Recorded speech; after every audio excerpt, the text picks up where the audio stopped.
Kalaon volcanic active as the fault earthquakes Cebu, Masbate, Palawan, Davao. You're connected for rainfire or volcanic in the Philippines, mega tsunami.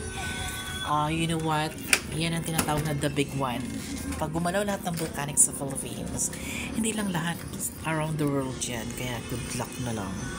Kalaon volcanic active as the fault earthquakes Cebu, Masbate, Palawan, Davao. You're connected for rainfire or volcanic in the Philippines, mega tsunami. You know what? Yan ang tinatawag na the big one. Pag gumalaw lahat ng volcanic sa Philippines, hindi lang lahat around the world yan. Kaya good luck na lang.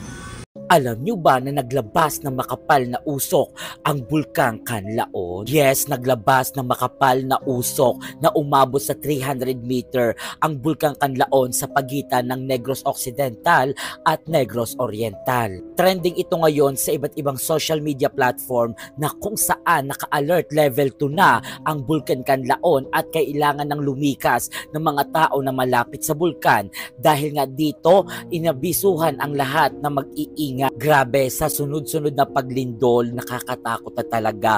At ngayon nga naging aktibo ulit ang bulkang Canlaon na naglabas ng maraming usok na posible daw kuno itong pumutok. Ito na ba ang sign na pagbabalik sa lupa ni Hesukristo? Or hindi kaya na kailangan na natin magbalik loob sa mga salita ng Diyos sa kabila ng mga sakuna na nangyayari ngayon sa Pilipinas? Imagine mo, sunod-sunod.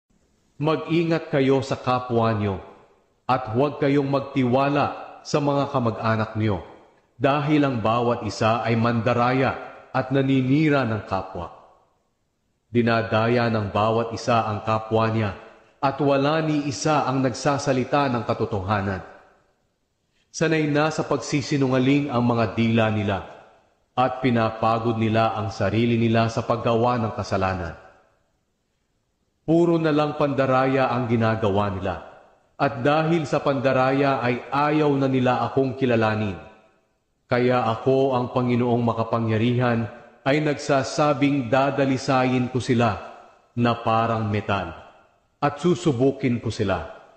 Ano pa ang maaari kong gawin sa kanila? Ang kanilang mga dila ay parang panang nakakamatay.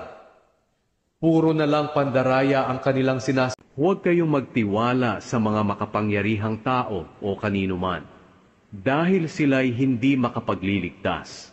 Kapag sila'y namatay, babalik sila sa lupa, at ang kanilang mga binabalak ay mawawalang lahat.